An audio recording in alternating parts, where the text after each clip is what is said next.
अस्सलाम वालेकुम दोस्तों, हाजिर हूँ मैं अपने चैनल सर तालिब में नए सबक के साथ। उम्मीद है कि आप सब अल्लाह के फजल और करम से खैर खैरियत से होंगे। तो आइए बिला ताखीर सबक शुरू करते हैं। इंपरेटिव सेंटेंसेस नहीं, वो पहले जो हमने सीखे थे, या अमर सीखा था या इंपरेटिव सीखे थे, उसमें हमने ये सीखा था कि किसी को कोई काम कहें या फला काम करें तो किस तरह कहें। आज जो हम सीखने जा रहे हैं ये है कि इसमें मना करना है, रोकना है कि फला काम आप मत करें, फला काम आप नहीं करें। जब किसी को किसी चीज से, किसी काम के करने से मना करने के लिए कोई काम कहेंगे, यानी कि मना करेंगे या मना करने का हुक्म देंगे, उसका तरीकेकार क्या है। जैसे हमने ये पढ़ा था कि गो फर्स्ट फॉर्म है, ये पहली सूरत है फेल की, ये खुद हुक्म है।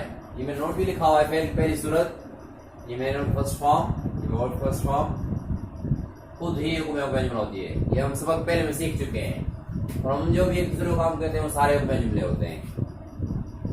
एक दूसरे बहुत सारे काम कहते हैं कि भाई आप इधर आए, यहाँ जाए, वहां जाए, मेहनत करें, ठीक है, नमाज पढ़ें, तिलावत करें, चाय ले आए, रोटी ले आए, खाना खाएं, चाय पिए, इस तरह के काम कहते हैं। फिर बहुत सारे कामों से एक दूसरे को मना भी करते हैं। वक्त जाया ना करें, देर से ना सोएं, देर से ना उठें, ठीक है, ये मना करते हैं। इस तरह किसी भी काम से मना करना हो हमें तो उसका तरीका क्या है, वही कि फेल की पहली सूरत से पहले ये यहां से तो ये मसदर लिखी हुई है, मसदर की सूरत है, तो हटाएंगे तो हुक्म अजमला बन जाएगा। यानी कि ऐसा हुक्म बन जाएगा जिसमें हम कह रहे हैं किसी को कि फलां काम करें। लेकिन अगर हमें मना करना है उससे पहले जिसमें हम कह रहे हैं कि फलां काम करें, अगर किसी को हम कह रहे हैं गो, यानी जा या जाए, गो मतलब जा या जाए, तो हम अगर किसी को मना करेंगे किसी काम से तो ये अमर है, इंपरेटिव सेंटेंस है, हुक्म है, ठीक है।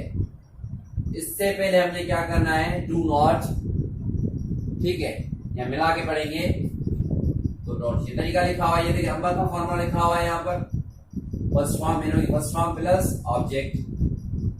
इसको हम यहाँ से अगर इसकी ये जो इन्फिनिटिव वाली हालत है, मसदर वाली हालत है, ये निकाल लें, टू को हटा दें, ये हो जाएगा अंग्रेजी बोल या अंग्रेजी बोले। उसी से पहले ये स्पीक इंग्लिश, अंग्रेजी बोले, उससे पहले हमने डू नॉट या डोंट लगाना है।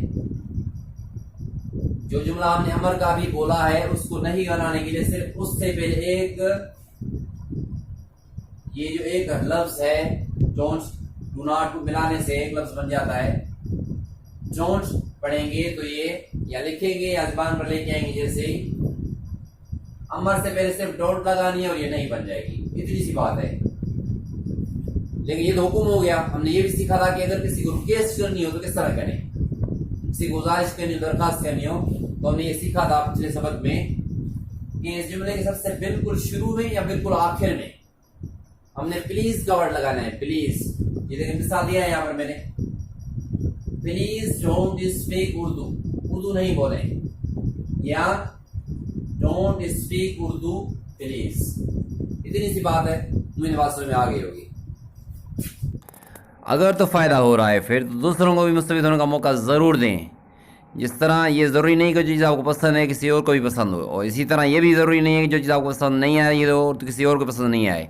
लिहाजा ज़्यादा शेयर करें और लाइक करें और सब्सक्राइब करना बिल्कुल ना भूलें। जज़ाकुमुल्लाह खैर।